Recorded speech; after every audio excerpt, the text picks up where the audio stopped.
Welcome to Magnitude Civil Services Institute. We have initiated our online lecture series and endeavored to boost your preparation.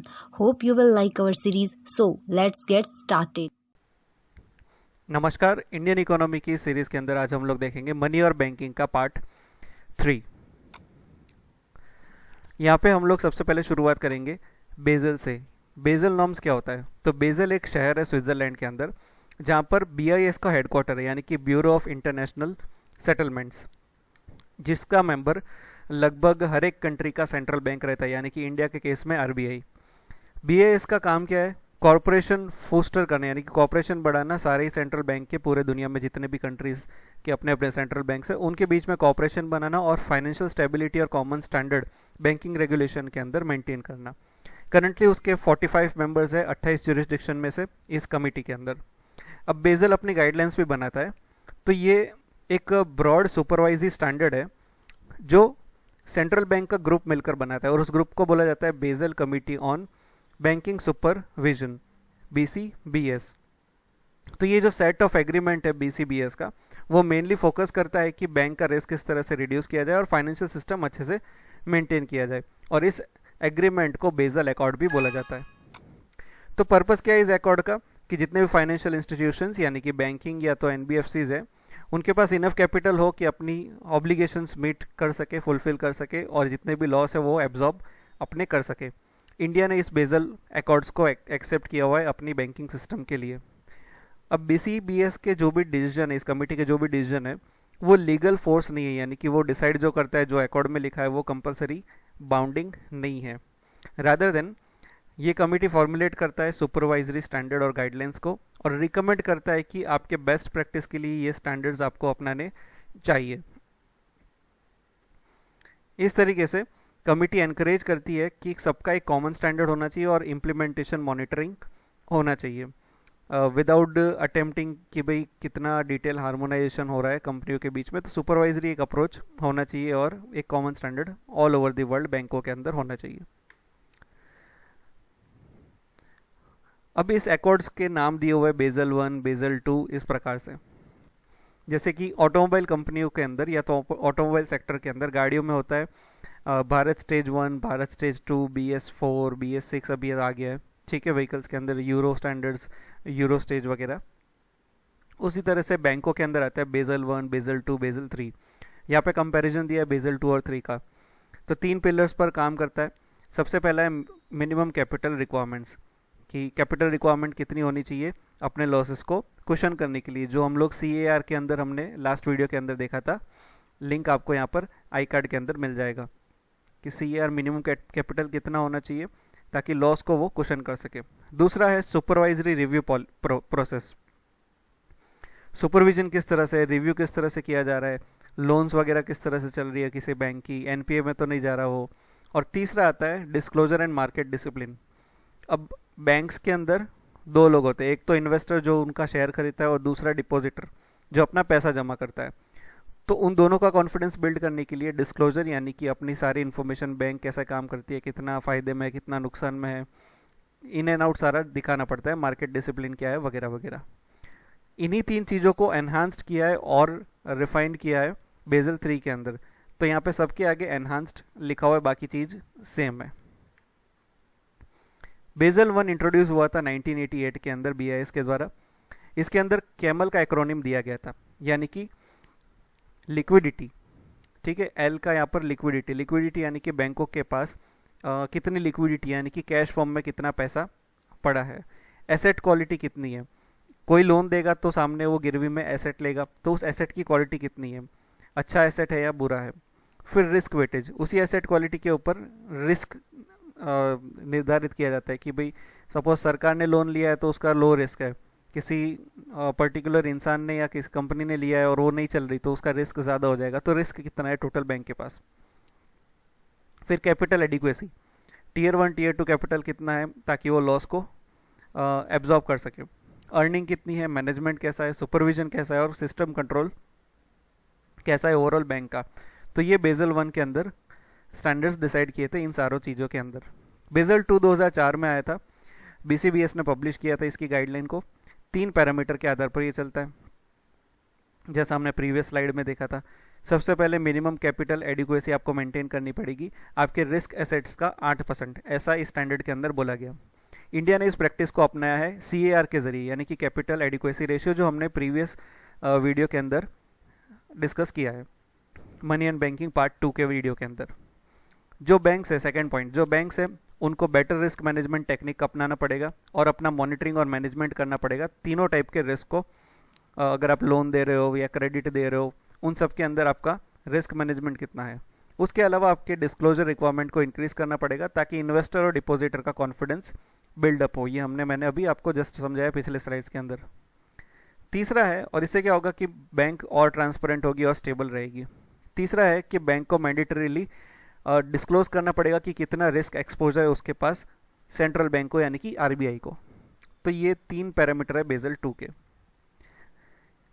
Camels की बात करते हैं, India में कब आया था, तो 1995 के अंदर RBI ने एक वर्किंग ग्रुप को सेटअप किया था श्री S पद्मनाभन के चेयरमैनशिप के अंदर, ताकि बैंकिंग सुपरविजन सिस्टम को रिव्यू किया जा सके।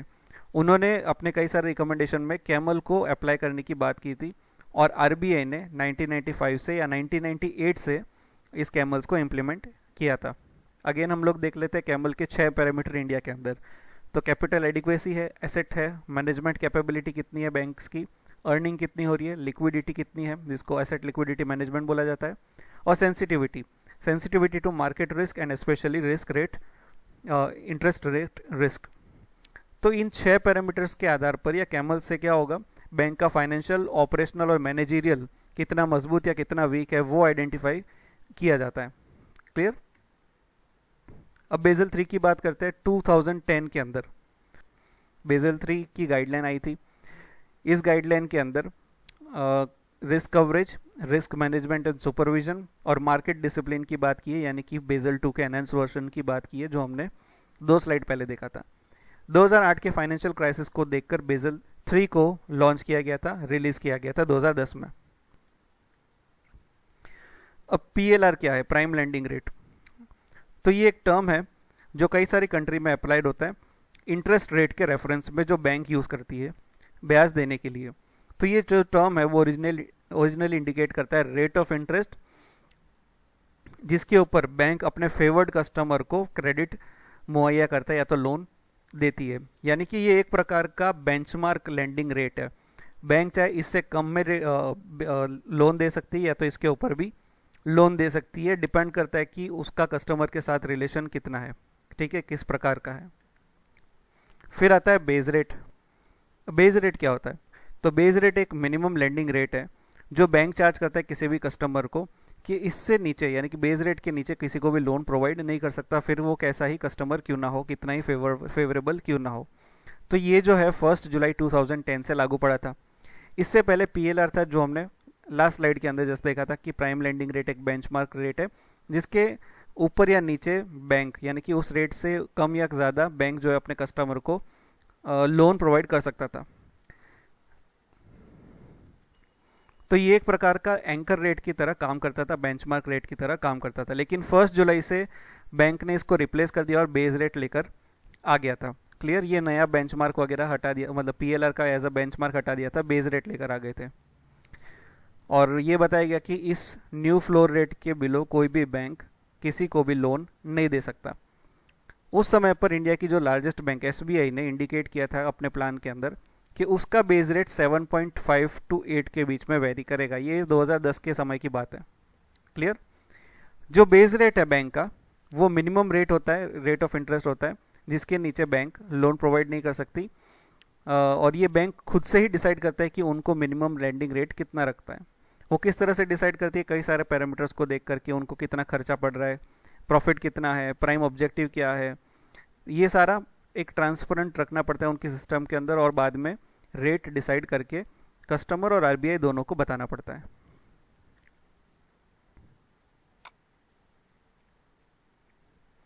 अब बेस रेट से क्या फ़र्क पड़ा है, किस किस को, बैंक्स को क्या फ़र्क पड़ा है, तो बैंक का जो 70% बोरोवर है जो लोन लेता है वो बेंचमार्क रेट यानी कि PLR से नीचे के रेट दर से लेता था। लेकिन बैंक अभी बेस रेट के नीचे किसी को भी लोन नहीं दे सकता। तो बैंक को अभी क्या करना पड़ेगा, एक्सप्लेन करना पड़ेगा कि ये जो बेस रेट पर आए हैं कि भाई इतना बेस रेट इन्होंने डिसाइड किया, तो वो किस आधार पर किया है, जस्टिफिकेशन देना पड़ेगा। अबव एवरीथिंग तो उनको ट्रांसपेरेंट और अकाउंटेबल अब रहना पड़ेगा। पहले जैसा नहीं चलेगा कि भाई कुछ कुछ खास कस्टमर्स को दे दिए सस्ते दाम पर, जिसको एक्चुअल में लोन की ज़रूरत है, जो बेनिफिशियरी है एक्चुअल में वो लटकता रहे, गरीब गरीब ही रहता है और बाद में अमीर अमीर अपना पैसों से पैसे बनाकर और आगे बढ़ता रहता है। तो वैसा अब नहीं रहेगा। फिर रिटेल कस्टमर की बात करते हैं, तो कोई भी ड्रामेटिक चेंज यहाँ पर रिटेल कस्टमर के लिए नहीं आ रहा, चाहे वो होम लोन, ऑटो लोन्स या कंज्यूमर लोन्स की बात हो। ऐसे लोन के लिए बैंक्स अपना स्प्रेड बढ़ाकर बेस रेट को कम कर सकता है, ठीक है, यानी कि ऑलरेडी कम में रख सकता है। वो डिपेंड करता है कि कस्टमर का रिस्क प्रोफाइल कितना है उसके आधार पर। उसके अलावा अब बेस रेट की वजह से बैंकों के अंदर कंपटीशन बढ़ जाएगी, बिकॉज किसी का काफ़ी लो बेस रेट होगा, किसी का ज़्यादा होगा, तो लोवेस्ट बेस रेट के पास कस्टमर ऑलवेज जाएगा। अब जो SBI का करंट होम लोन रेट है वो बाकियों के मुकाबले आधा है, ठीक है, यानी कि बेस रेट से ज़्यादा है लेकिन बाकियों के मुकाबले कम है। सबसे सस्ता होम लोन SBI देता है। अब कंपनियों को क्या फ़र्क पड़ेगा, जो टॉप रेटेड कंपनी है उनको अभी भी सस्ते दाम में लोन या पैसा मिल सकता है, इवन बेस रेट से भी कम। कैसे? वो ऑल्टरनेट रूट से जाएंगे, वो लोग कमर्शियल पेपर्स या डिबेंचर्स का यूज़ करेंगे। अब पहले तो क्या हुआ करता था कि सस्ते दाम पर लोन लेता था बैंक से, अब बैंक को बोलेगा कि आप हमारे शेयर्स या डिबेंचर्स खरीदिए, इन्वेस्ट करिए, हम आपको इतना % का ब्याज देंगे, यानी कि लोन उठा के ब्याज भरो या कुछ बॉन्ड्स डिबेंचर्स बेचकर ब्याज दो, बात तो एक ही हुई। तो बैंक जो कंपनियां हैं उन लोगों ने ये वाला रास्ता अपनाया। लेकिन जो SME कंपनी है, स्मॉल एंड मीडियम कंपनीज है, उनको फ़र्क पड़ा है, उनको बेनिफिट मिला है, उनको अभी क्या होगा, बेस रेट पर लोन मिल सकती है, सस्ते दाम पर लोन मिल सकती है। अब टीजर रेट क्या होता है? तो टीजर रेट ये होता है कि जब भी कोई बैंक या कंपनी अपना कोई नया प्रोडक्ट लॉन्च करती है तो शुरुआत में उसके दाम कम रखती है। तो सिमिलरली सपोज क्रेडिट कार्ड को लॉन्च किया तो बोरोवर को इंट्रोडक्टरी 0% ब्याज पर पैसा देंगे बैंक्स, ठीक है, तो इसको बोला जाता है टीजर रेट। धीरे धीरे वो बाद में हाई रेट ऑफ इंटरेस्ट कर देता है कुछ साल के बाद या अगले साल के बाद, ठीक है। तो शुरुआती समय पर जो रेट होता है उसको बोला जाता है टीजर रेट, और वो जो लोन होता है उसको बोला जाता है टीजर लोन। मूवीज में जैसे होता है, ट्रेलर के पहले टीजर आता है, दिखाता है कि क्या होने वाला है। आगे बढ़ता है, बैंकिंग ओम्बड्समैन की बात करते हैं, तो ये क्वाजी जुडिशियल अथॉरिटी है जो इंडिया के बैंकिंग ओम्बड्समैन स्कीम 2006 के तहत काम करता है। ये अथॉरिटी सरकार के द्वारा बनाई हुई है ताकि बैंक के कस्टमर्स की कंप्लेन को सॉल्व किया जा सके। ओम्बड्समैन क्या है, हम लोग थोड़ा और डिटेल में देख लेते हैं। तो ये क्या करता है, कस्टमर की कंप्लेन सुनता है अगेंस्ट द बैंक, ठीक है। ये सबसे पहले बीओ सेटअप हुआ था वर्ल्ड के अंदर, यूके के अंदर। इंडिया में आरबीआई ने स्कीम को शुरू किया 1995 में। इनका अपॉइंटमेंट और टेन्योर क्या होता है, तो पहले आरबीआई किसी रेप्यूटेड पर्सन को एज ए ओम्बड्समैन सिलेक्ट करती थी, अपॉइंट करती थी, जो बैंकिंग, फाइनेंस, मैनेजमेंट या लीगल सेक्टर्स के अंदर अच्छा काम कर चुका हो, उनको as an ombudsman, banking ombudsman BO select करता था। लेकिन अभी आरबीआई बीओ पोस्ट के ऊपर अपने ही चीफ जनरल मैनेजर या जनरल मैनेजर्स को अपॉइंट करता है। 3 साल के लिए अपॉइंट किया जाता है और इनका रीअपॉइंटमेंट भी हो सकता है। अब ओम्बड्समैन तक पहुंचने का क्या प्रोसीजर है, जस्टिस लेने का, न्याय लेने का क्या रास्ता है।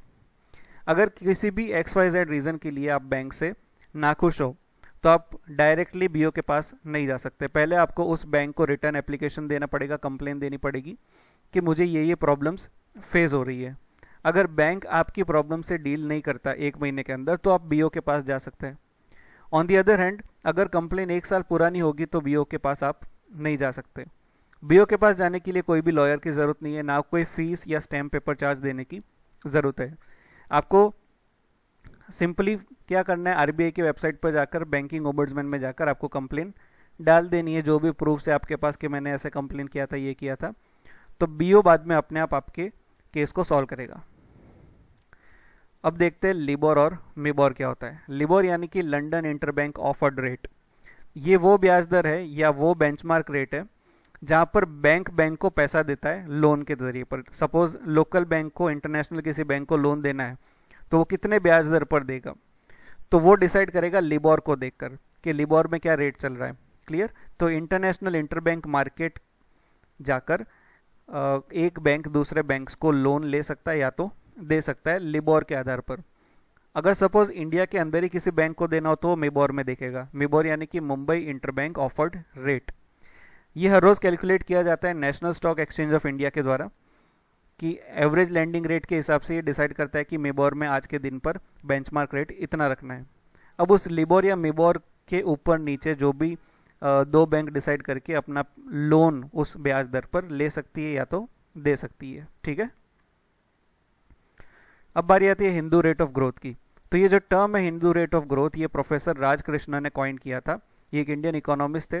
1978 के अंदर किस तरह से इंडिया का स्लो ग्रोथ हो रहा है उसको डिपिक्ट करने के लिए Hindu growth of rate of growth को इन्होंने बताया और एक्सप्लेन किया कि किस तरह से सोशलिस्टिक इकोनॉमिक पॉलिसी बैकड्रॉप में जा रही है और इंडिया इंडिपेंडेंस के बाद भी लोवेस्ट ग्रोथ रेट पर चल रहा है। हिंदू रेट ऑफ ग्रोथ को रिफर किया था इन्होंने लो एनुअल ग्रोथ रेट को बताने के लिए बिफोर लिबरलाइजेशन ऑफ 1991। इन्होंने बताया कि 1950 से 1980 जो इंडियन इकोनॉमी है या तो जीडीपी है वो 3.5% स्टैग्नेंट रही है और जो इनकम ग्रोथ है वो सिर्फ 1.3% एवरेजली बढ़ रही थी। इतना घटिया काम चल रहा था, वो बताने के लिए Hindu growth rate of growth बताया गया। हिंदू नाम इसलिए क्योंकि मेजोरिटी पॉपुलेशन हमारी वो थी। क्रेडिट काउंसलिंग क्या होता है? तो कोई भी बोरोवर यानी कि लोन लेने वाला उसको एडवाइस किया जाता है कि आप कैसे अपने डेट को यानी कि जो कर्ज है उसको बर्डन को कम कर सकते हो और अपना मनी मैनेजमेंट स्किल इंप्रूव कर सकते हो। इस चीज़ को बोला जाता है क्रेडिट काउंसलिंग। इंडिया का जो सॉवरेन डेट है वो usually 6 sovereign credit rating agency के द्वारा बताया जाता है कि भाई इंडिया का डेट कितना है या तो कितना क्रेडिट स्कोर है। उसमें कौन कौन सी कंपनी है? फिच है, मूडी है, Standard and Poor, Dominion Bond, Japanese credit rating agency and rating and investment information Inc Tokyo. ये सारी एजेंसी क्या करती है? इंडिया का डेट कितना है, इंडिया कितना आगे जा सकता है, जीडीपी अगले साल कितनी हो सकती है, वो सब अंदाज़ा लगाती है। और ये सारे की ही रिपोर्ट जो है वो न्यूज़ में आए गए दिन आती रहती है। तो इस वीडियो के बाद आपको इन सब का लिंक या तो किस तरह से न्यूज़ देखनी है वो आपको आइडिया आ गया होगा कि फिच के हिसाब से कितना जीडीपी बताया गया, मूडीज के हिसाब से इंडिया का जीडीपी ग्रोथ एस्टीमेट कितना बताया गया, क्या कारण से बताया गया, वगैरह वगैरह। अभी आती है क्रेडिट रेटिंग के बारे में। क्रेडिट रेटिंग एक असेसमेंट है क्रेडिट वर्दीनेस का बोरोवर का इन जनरल टर्म्स के अंदर, और with respect to particular debt कितना है, फाइनेंशियल ऑब्लिगेशन कितना है किसी भी पर्सन का, ये सब क्रेडिट रेटिंग से पता चलता है। तो क्रेडिट असेसमेंट या इवोल्यूशन कंपनी या सरकार के लिए कौन करता है? यहाँ पर Standard and Poor, Moody's, Fitch वगैरह जैसी rating agency. Major credit rating agency India के लिए कस्टमर्स का जो सिविल रिकॉर्ड है उन सबको कौन निकालता है? क्राइसिल, आइक्रा, केयर, ओनिक्रा, स्मेरा। ठीक है। तो क्राइसिल जो है वो आईसीआईसीआई यूटीआई के द्वारा प्रमोट की गई है। आइक्रा जो है वो 1991 में सेटअप हुआ था आईएफसीआई, एलआईसी, एसबीआई और other banks and finance institutes के द्वारा। केयर 93 में आया आईडीबीआई और अदर फाइनेंशियल इंस्टीट्यूट और नेशनलाइज बैंक के द्वारा। ओनिक्रा स्टैब्लिश किया गया ओनिडा फाइनेंस 1995 के अंदर, और स्मेरा सेटअप हुआ था सितंबर 2005 के अंदर। तो क्रेडिट रेटिंग ये सब निकालते हैं इंडिया के अंदर। क्लियर। और ये इंटरनेशनल क्रेडिट रेटिंग एजेंसी और ये इंडिया की है। आपके सिबिल रिकॉर्ड्स भी सिबिल वगैरह के द्वारा निकाले जाते हैं कि आपने जो लोन लिया है उसका रीपेमेंट टाइम पर किया है नहीं किया है, किस तरह से आपका लोन का ट्रैक चला था, और आपका सिबिल डिसाइड होता है। जितना अच्छा सिबिल उतना ही आपको लोन लेने में आसानी। अब बात करते हैं non resident Indian deposit NRA deposit के अकाउंट की। तो foreign exchange management deposit regulation 2000 के एक्ट के हिसाब से नॉन रेजिडेंट ऑफ इंडिया का डिपॉजिट अकाउंट हो सकता है ऑथोराइज्ड डीलर या बैंक्स के साथ इंडिया के अंदर जो आरबीआई से ऑथोराइज्ड हो। 3 प्रकार के अकाउंट हैं यहाँ पर। Foreign currency non resident bank account यानी कि FCNRB account, non resident external account यानी कि NRE account, non resident ordinary rupee account यानी कि एनआरओ अकाउंट। इन तीनों अकाउंट के बारे में देख लेते जल्दी से। तो FCNRB अकाउंट जो है वो ओपन किया जा सकता है NRI या तो ओवरसीज कॉर्पोरेट बॉडीज OCBs के द्वारा ऑथोराइज डीलर के पास से ही ये अकाउंट टर्म डिपॉजिट के फॉर्म में ही ओपन किया जा सकता है। इस अकाउंट के अंदर pound sterling, US dollar, Japanese yen और यूरो करेंसी ही डिपॉजिट की जा सकती है और जो ब्याज दर है वो RBI के द्वारा टाइम टू टाइम डिसाइड की जाती है कि कितना देना है। फिर NRE अकाउंट, ये NRIs या OCB के द्वारा खोला जा सकता है, ऑथोराइज डीलर या बैंक्स दोनों के पास से ही जो RBI से ऑथोराइज्ड हो। आप इसमें saving, current, recurring and fix deposit types के अकाउंट खुलवा सकते हैं। इसमें आप वही पैसा डिपॉजिट कर सकते हो, वही करेंसी डिपॉजिट कर सकते हो जो RBI ने परमिट किया हो और रेट ऑफ इंटरेस्ट भी time to time RBI decide करता रहता है। NRO अकाउंट, ये कोई भी पर्सन खुलवा सकता है जो इंडिया के बाहर रहता है, ऑथोराइज डीलर या बैंक्स के जरिए। ठीक है, यहाँ पर इस तरह के अकाउंट होंगे या इस तरह लोगों के अकाउंट होंगे जिनका बोनाफाइड ट्रांजैक्शन इंडियन रुपीस के अंदर इंडिया के अंदर हो रहा हो। जब कोई रेजिडेंट NRI बन जाता है तो उनका रुपी अकाउंट जो है एग्जिस्टिंग वो NRO अकाउंट बन जाता है। यहाँ पर आप करंट, सेविंग, रिकरिंग और फिक्स डिपॉजिट टाइप के अकाउंट्स रख सकते हैं और इंडियन करेंसी इसमें चलती है।